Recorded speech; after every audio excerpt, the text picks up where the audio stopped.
Welcome to the WanderLearn podcast, where we explore travel, technology, and transformation. In this episode, I'll be talking with two women who have experience living in Nigeria. That's Sharon, as well as Rejoice Tapon. I spend most of the time talking with Sharon, and I like to know certain things about Nigeria. For example, when you think about Nigeria, what positive things come to mind? Tell me about the food of Nigeria. Do the people of Nigeria look at oil, petroleum, as a source of problems or as a blessing? Also, what countries has Sharon been to, and what does she think culturally of them, the differences between these different countries? For example, she's been to a couple of African countries, and she actually lived in Ethiopia. We have a tendency to look at all countries as the same. Well, tell me a little bit about how Ethiopia is different than Nigeria. And what does she see the problems of traveling as a young Nigerian throughout Africa? What is the future of Nigeria? I look into the crystal ball with her and ask her what 2025 will be like. And finally, now that she's just arrived in Tanzania briefly, I want to get her initial opinion of Tanzania. So we cover lots of ground in this episode. Go ahead and let's listen to Sharon from Nigeria.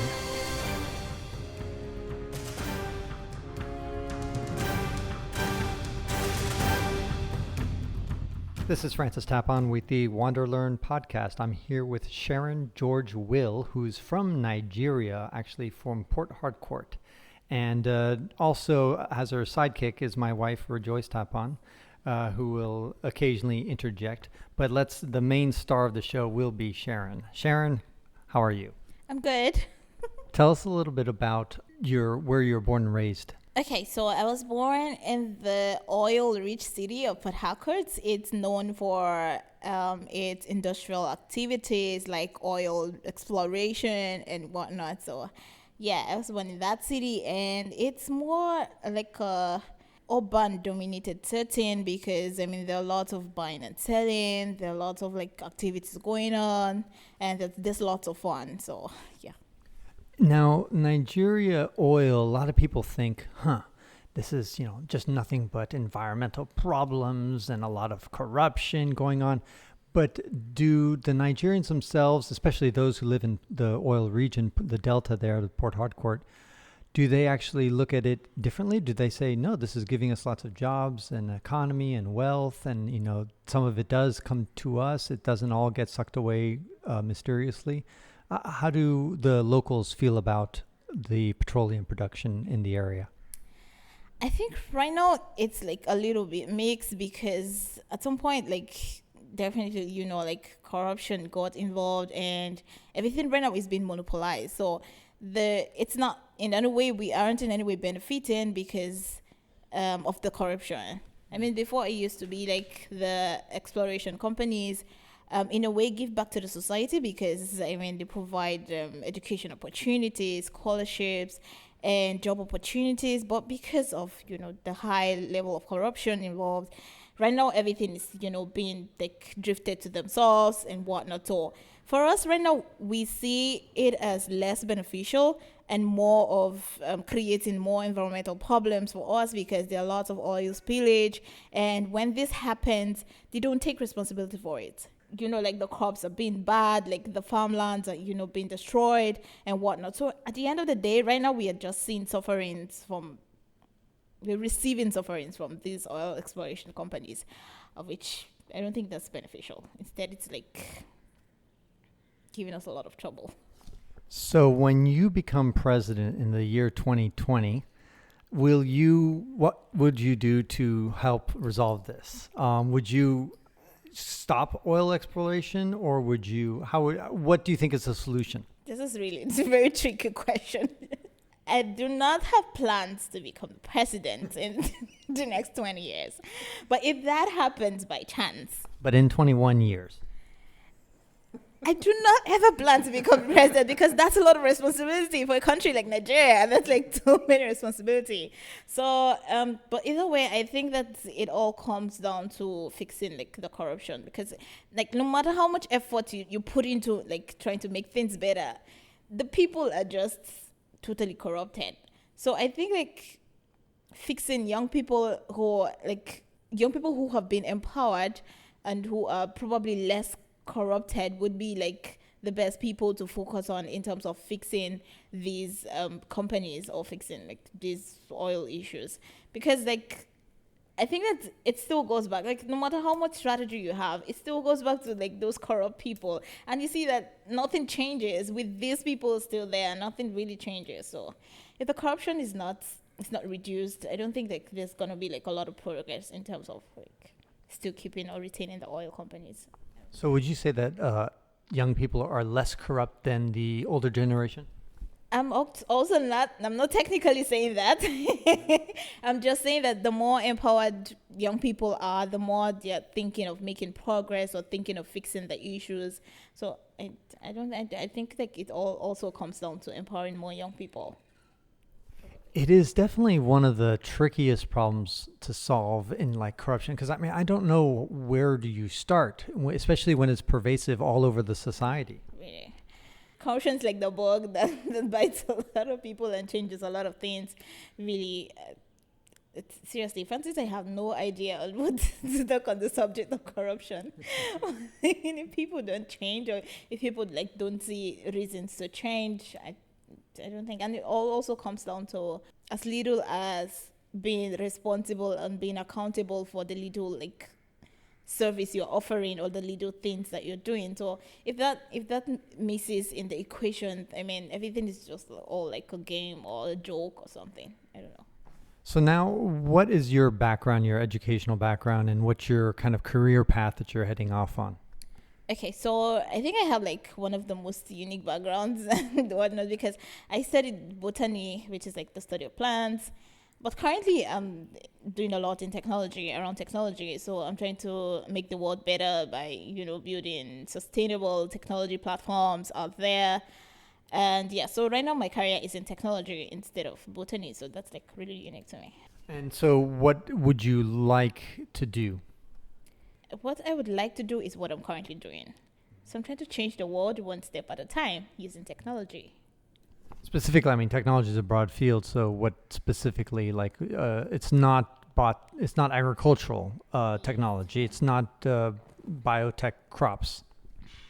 Okay, so I sort of like have a wide knowledge and vast knowledge on technology. So for now, I'm focusing on building web platforms or like mobile platforms, and it's also like I'm also involved in user experience. So I'm letting people, especially digital startups, know how to build the right product that are user-centered, something around user experience, something around product development, something around web development technologies, and all of the things. That's what I'm really focused on right now. Nigeria, when you hear the word Nigeria, a lot of people who don't know much just think negative things. And so what I want to focus on this podcast is the positive attributes of Nigeria, so people can kind of start thinking differently about Nigeria, not just think about corruption, which of course we unfortunately brought up right from the beginning. but there is more to Nigeria than just corruption and other bad news. When you think of Nigeria, think of positive things, what comes to mind? I think what comes to mind, what positive things that come to mind is how hospitable the people are. So even locals, foreigners, anyone. So the people are like really hospitable. They are also hustlers. I would love to use the word hustlers, because they're like quick on the go. They're doing things like really quick and, getting like good results.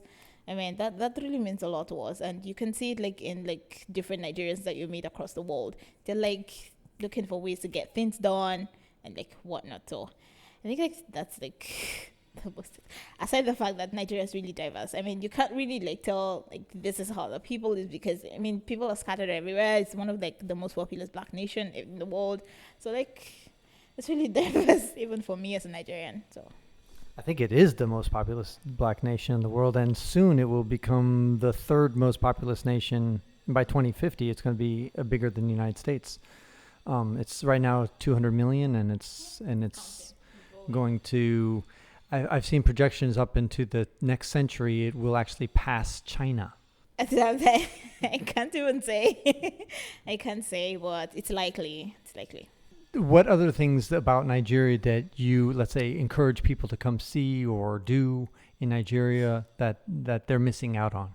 Definitely the food. You just can't find Nigerian food outside Nigeria. It's like you have to get there to have the taste. I mean, forget about how spicy the foods are, but Nigeria is the place where you can't miss having food. The food is like just everywhere. Sometimes you have like different varieties and you're just confused on which one to have. Even us as Nigerians, we just haven't tasted half of the varieties of food out there. So, I mean, you can't have it all. Nigeria is like the place where you just have to come and taste the food, really. The food's like really... But Rejoice is shaking her head. She doesn't seem to approve of you. Oh, that is agreement. I agree with her completely. The food is amazing. Since I left Nigeria, I miss the food. How long did you live in Nigeria? Give a little bit of background because people think of you as Cameroonian, Rejoice, and you actually spent most of your life in Nigeria, actually. Yes, I spent most of my life in Nigeria with my mom. She has a restaurant, so I know the food. I spent like about almost all my life until when I was 15. I left and went back to Cameroon. So what Sharon said about the food in Nigeria, I really missed it. I love our Cameroonian food, but they're not as delicious and big selection as the ones they have in Nigeria. For example, I miss egusi soup. I miss isiewu. Okay, so that's like a confirmation to what Rejoice said. I mean, like, you just can't have it all. You can't have it all. They're like really tasty food. Their varieties. I mean, like in Nigeria is where you find like we eat almost all kinds of animals, and you can like get them prepared, and they turn out delicious and whatnot. So, What's your favorite dish? my favorite dish is afang soup with gari. It's like a cassava flour kind of thing, and then it's like somewhat like ugali, and then you eat it with the afang soup. The afang soup is really native to the Calabar and Akwa Ibom. That's all in the south. It's all in the Niger Delta. So, What's your favorite? My favorite dish is egusi soup and pounded yam. The egusi soup, it comes with everything: dry fish, crayfish, meat, palm oil, stockfish. It is just delicious. and it also comes with goat meat. Like even the sea animals as well. You have like a variety of sea animals inside the soup. If you go to Nigeria, you have to taste egusi soup. You know, the egusi soup that was cooked by someone who knows how to cook it. Yeah. And also she said one thing about Nigerians being very fast and productive and quick. I agree with her, but not all of the Nigerians. The Southerners, you know, when you take the Igbos, the Yorubas, and the Port Harcourt, you go south, they tend to be much more productive, fast and quick and everything. I lived in the northern part, and they seem to be going slow like all the other Africans. But the southern Nigerians, the Igbos in particular, and the Yorubas, they are just... they're everywhere in the world. They're in Europe, America, and just doing things. They're going to China, importing car parts, everything. But the Hausa people and the Fulani, which I'm one of them, they tend to stay at home and just relax a little bit, and go slow. What were we saying? Okay, so the Fulani, like she said, they'll just Cattle guys. yeah, so they are cattle rearers, and that's where most of the food comes from. So they have to stay back and do some farming and whatnot. So the other parts of the country can have surplus of food. So that's like really particular to the northern people. They are just home dwellers. They like to work on their farms and like to take care of the animals and whatnot. It takes a long time to prepare some of these meals, doesn't it? Yeah, it does. So that's the time spent in making the food. It's part of the spice. So we like take our time to prepare it so it comes out really tasty and really nice, because I mean there's no point like rushing out and then you get a bad meal and then you get your reputation spoiled and whatnot. So we also like to take our time, especially when it comes to making the meals, because we want it to turn out really nice. Yeah. How many countries have you been to so far, and in particular the ones in Africa? Okay, so I think like from all my travel experience, I have just been traveling around Africa. I haven't been out of the continent. So far I have been to 9 countries, including Tanzania. Can you list the 9? Okay, so I've been to Ghana. I won't mention Nigeria because I'm from Nigeria.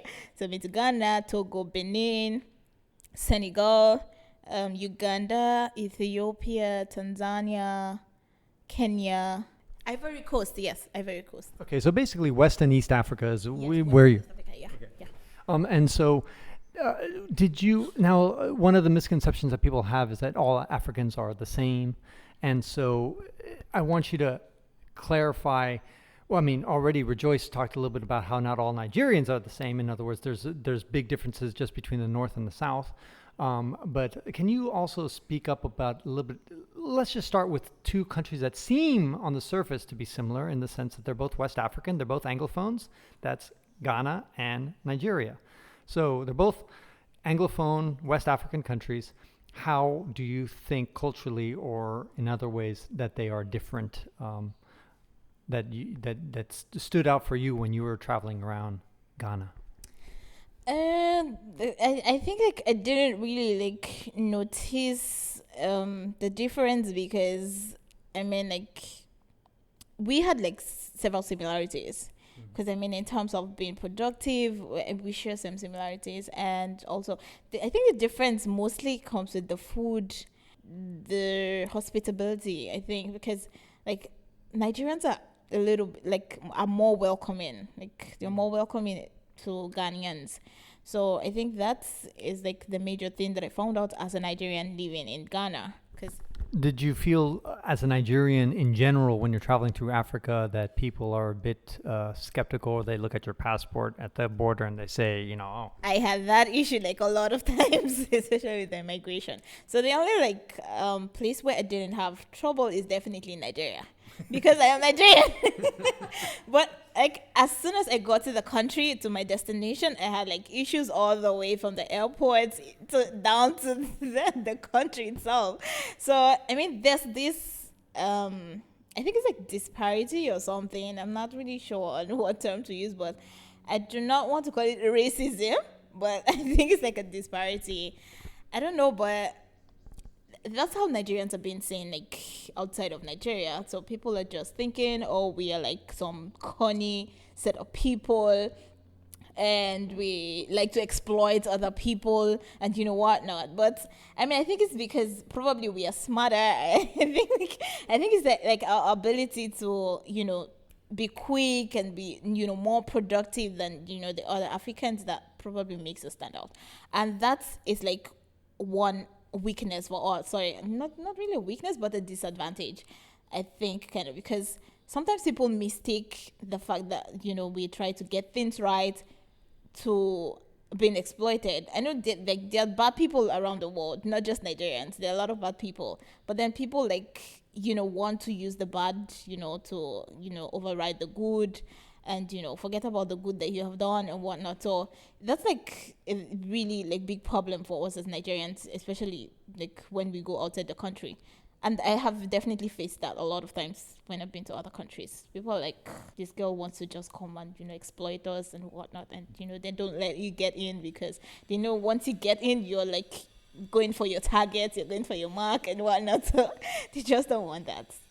It's a paradox because obviously having a hardworking, ambitious society is one of the key things you want to have in order to have a powerful country and a productive country. And yet, in Nigeria, it's almost as if some people think it's too much, or at least for African standards. I don't know what it is. Yeah, I think that I don't know why that happens, but I don't know. Like when even I got to Tanzania, and they're like, Sharon, you have to like calm down a bit because these guys are like quite slow. It makes me feel so bad that even like in the same Africa where we all find ourselves, everyone wants to progress. Everyone wants to improve the economy and whatnot, but then they're still dragging us back in a way because here I am as Nigerian, and then I'm coming to your country. I'm trying to make things better. I'm trying to make the society better. I'm trying to make people become more productive. And then you're like, oh no, Sharon, you really, you have to slow down. Things are not done that way here, and all of those things. It kind of makes like other people so sad as well, especially people who want change, people who want growth and whatnot. It makes us like really sad that, I mean, Africans are not ready for progress. It's kind of like, I don't know what to say again. It's a problem, really. You were in, Sharon, you were in Ethiopia.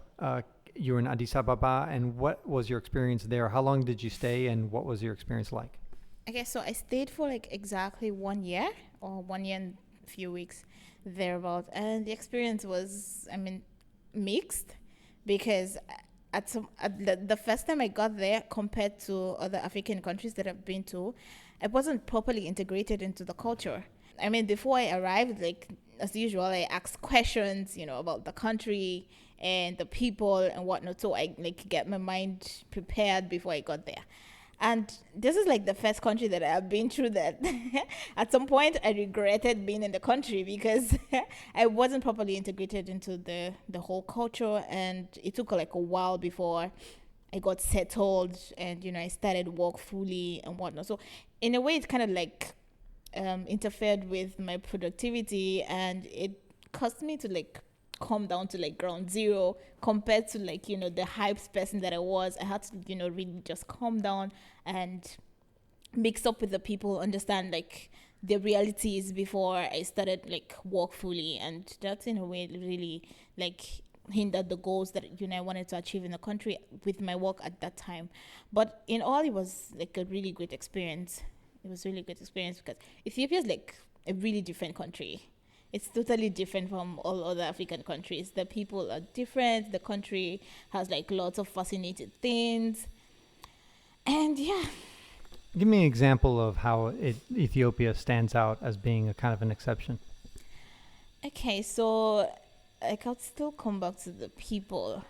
It's interesting because for you, when I go to Ethiopia or anywhere, in Africa, I'm always the foreigner. I'm obvious. I'm white. And so I kind of stand out.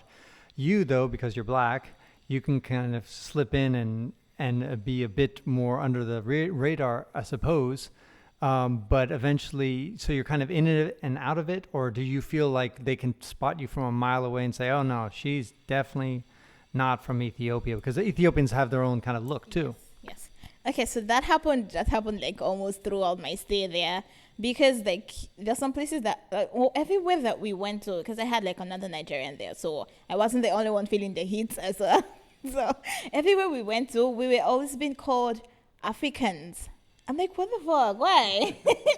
So it was at the same time when we were trying to mix up with them, we were trying to really understand these people, and then we go out somewhere, instead of like being welcomed, we're being referred to as Africans, and they scream it out so loud that it's like sometimes they even want to touch you and they're like, African sister. I'm like, are you crazy? Are you not African? It's like you're really crazy or something.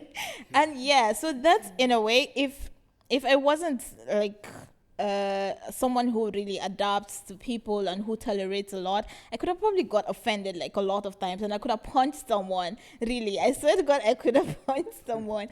But then I really had to like take it as one of those things. I mean, it's in their head, it's their culture, so probably they're thinking, oh, because you're from the western part of Africa, then that means, and you have like a different skin color, that means, I mean, you're Africans, and then they are like Northern Africans or they're Europeans. And sometimes like when they say Africans, I'm like, oh, Europeans.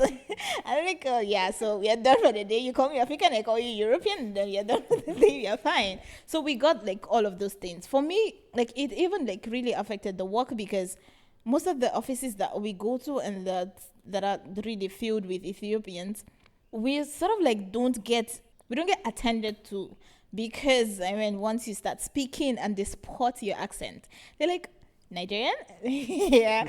I think the attitude just changes. And I also like saw that I think I'd call it disparity, because we had someone from one of the European countries on the team, and you could even see how he was being treated compared to us who were, from the West. So it was like it was. How was he treated? I think he was like most welcomed. He was really welcome. Like he was integrated. He was always like, they always took him to the bars. I mean, like to like nice pub places. He always went there. But when it came to like us, they're like, I mean, they were a little bit reserved when it came to like, us as Nigerians and whatnot. So I think he got the most tweets either way. He got the most tweets because, I mean, he's white. At some point, we started seeing it as racism. I mean, like, racism still occurs in Africa. It's sometimes when we don't want to think about it, that's the truth. I mean, this thing still occurs. So you see, like, if you go to, like, the Northern Africans, they also had an issue with the African Union. I mean, joining the Union, they had, like, serious trouble joining the African Union as Africa. So they always, like, segmented themselves, and they always like related to the Middle East, instead of sub-Saharan Africa. Meanwhile, like, we share a continent. I mean, really didn't make sense. The same thing happens when you actually land in the country and you are like black skinned. You face serious discrimination. Like, you face it, like, even in the language, you cannot even cope with the language, and then once you've missed the language, you're just gone. You are seriously gone. No one attends to you. Like, you go to like public places, people are staring at you like you are not African. It just doesn't make sense. And this is in Ethiopia, going back. In Ethiopia, and also in like some northern African countries as well. The same thing still happens. Yeah, certainly, I mean, in North Africa, I definitely found a lot of people saying like, "Oh, I've never been to Africa." It doesn't make sense. You see those kind of phrases are probably what separates, I mean, sub-Saharan Africa from North Africa. It also happens in organizations where you have like different regions of the world. You have them put Middle East and North Africa together. Yeah. It doesn't make sense. Like, you see organizations who, want to bring the world together, want to make changes in the world. You also see like these little things, these little actions of mixing like two continents together. It just doesn't make sense. That's why we still have problem. That's why those guys prefer to associate with the Middle East than sub-Saharan Africa. It just doesn't make sense. So I think that it still comes down to leadership. It comes down to the organizations and whatnot. So what were you going to say? It's a really wide subject. When Sharon said, like, the Ethiopians will say, African, welcome to my world. When I went to Egypt and Algeria and Tunisia, they call me African. And then I will take the map on the phone because I don't understand why they are calling me African. And then I'll look at the map and then I'll see that Algeria, Tunisia, and Egypt, it's all Africa. And even Ethiopians. And then I'll go back. I was like, why are you calling me African? And then when you say your European friend in the team is having favorable treatment, I'll give you one example. In Kenya, I went to the Tanzanian embassy. I was applying for a visa to come to Tanzania. I came with my papers, everything as they asked, and then I gave it. And then the guy took my paper, and the woman, she was looking at it, taking her time, looking at it. And then she's like, why are you going to Tanzania? I was like, I'm going there as a tourist. And then she was about to interrogate me because I can see on her face that she's not happy that I am going to come here. And she was just looking at the paper. You're going there as a tourist? I was like, yes. But then Francis came and he looks at Francis and he smiled. And are you together with this woman? Francis said, yes. Okay, no problem. Come and take your visa at 3 p.m. The interrogation that he was about to question me, interview me, it finished. At the airport, I will arrive with my nice passport full of stamps. And then the immigration guy will take it and be looking at it. Where's your onward ticket? I don't have any. And then Francis will come behind me suddenly from whatever he's doing. And then they were like, are you guys together? Francis will say, yes, she's my wife. Okay, you're welcome. Here's your passport. This happened to me many, many times. Many times. So it's my world. It's good that you even have more experiences than I do. The little experiences that I have, I just still can't place it, really. I still can't place it. It's something else. I think it goes back to the leadership of the continent in general. Let's go back to Nigeria, or let's end it on Nigeria. What do you see the future of Nigeria in the year 2020, 2025? What are we looking at? How do you see the continent, not the continent, the country evolving? I think there's going to be like really, really change, like big changes. And there's definitely going to be like big changes because in terms of like the politics and governance, like you see like more young people actually pushing because I mean they have had like eye openers in from the past leadership. So right now, like young people are energized, they're ready, they're proactive, they want to make the changes, they want to step up to being in governance and politics and whatnot. So it's really going to be really interesting, because I mean right now we are transiting from the old people leadership into young people right now. So I think it's really going to be interesting. I do not have like a particular word or phrase for how the future of the country is going to look like, but I think it would be really interesting to see like the changes that are going to happen, and see more young people getting elected and seeing what they can actually do, not just talking, but what they can the actions they can bring to the growth of the country, basically. So. And lastly, since you just arrived, I'm just curious about your fresh opinion about Tanzania since you just got here. Well, I cannot technically say anything because I have been in there since with a lot of bed bugs bites on my body. So I think like one of the perception that I've gotten from the country already is that there are a lot of bed bugs. So whoever is coming should really just get prepared to deal with the bugs first of all, and then sort out it all. But I think generally the country is fair. It's quite warm at this point. I don't know, it's really hot, but thank God I came when it was really warm. So yeah. At least in Dar es Salaam. Dar es Salaam is boiling. I agree. So yes, so here is warm, but I plan to like explore like other places like in my short stay. So at the end of my stay, I can now have like a proper experience. Or if you go to the north, it'll be a different experience. North is much colder up there. Yeah. The northern parts of countries are much more colder. Great. Well, thank you so much, Sharon. I wish you the best of luck in your travels through Africa and beyond. Thank you.